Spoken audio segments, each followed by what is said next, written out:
जय गणेश देवता, जय चौथ माता की। सभी भक्तजनों को भक्ति ज्ञान चैनल की तरफ से हार्दिक शुभकामनाएं। कार्तिक मास की इस पावन चतुर्थी आपके लिए लेकर आए हैं विनायक चतुर्थी व्रत कथा के साथ साथ चौथ माता की दिव्य कथा, जो आपके जीवन में सुख, समृद्धि और सौभाग्य लेकर आएगी। ये सिर्फ एक कथा नहीं, बल्कि एक विश्वास है, एक आस्था है जो हर विघ्न को दूर कर हमारे दिलों में नई उम्मीद जगाती है। जब भी जीवन में अंधेरा छाए, तो विनायक की महिमा और चौथ माता की ममता हमारे लिए प्रकाश बनकर आती है। तो चलिए इस पावन अवसर पर अपने मन को शुद्ध करके आस्था और श्रद्धा से कथा सुनना शुरू करते हैं। आपका हर दुख दूर हो, हर मनोकामना पूरी हो, ऐसा आशीर्वाद लिए। आइए मिलकर करें आज का व्रत और सुने विनायक चतुर्थी और चौथ माता की पावन कथा। विनायक चतुर्थी व्रत कथा प्राचीन समय की बात है।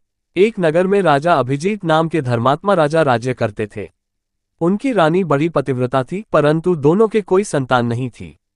राजा रानी ने अनेक यज्ञ, व्रत और दान किए, परंतु उन्हें पुत्र की प्राप्ति नहीं हुई। एक दिन ऋषि नारद जी उनके महल में आए। राजा ने नारद जी को प्रणाम कर पुत्र प्राप्ति का उपाय पूछा। नारद जी ने कहा, हे राजन, कार्तिक मास की कृष्ण पक्ष चतुर्थी को विनायक चतुर्थी कहा जाता है।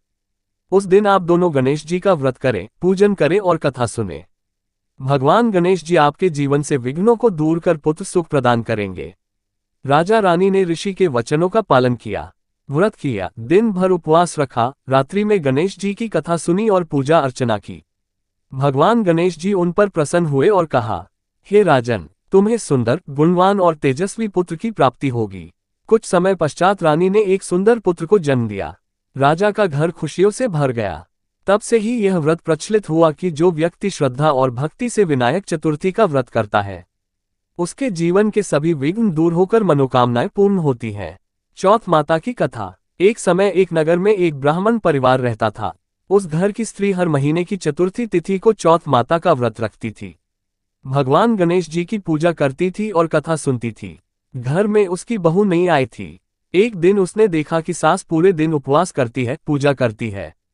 तो उसने कहा, मां जी, ये सब व्यर्थ है, इन व्रतों से क्या होता है।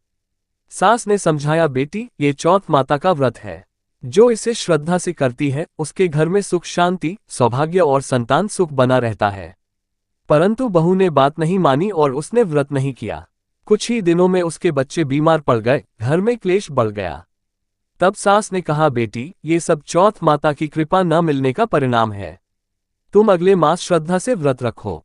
बहू ने पश्चाताप किया, अगले मास की चतुर्थी को व्रत रखा, पूजा की, कथा सुनी और चौथ माता से क्षमा मांगी।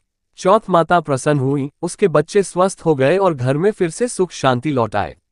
इस प्रकार जो भी चौथ माता का व्रत और कथा श्रद्धा से सुनता है, उसके सभी दुख दूर होकर घर में सौभाग्य, धन धान्य और मंगल का वास होता है।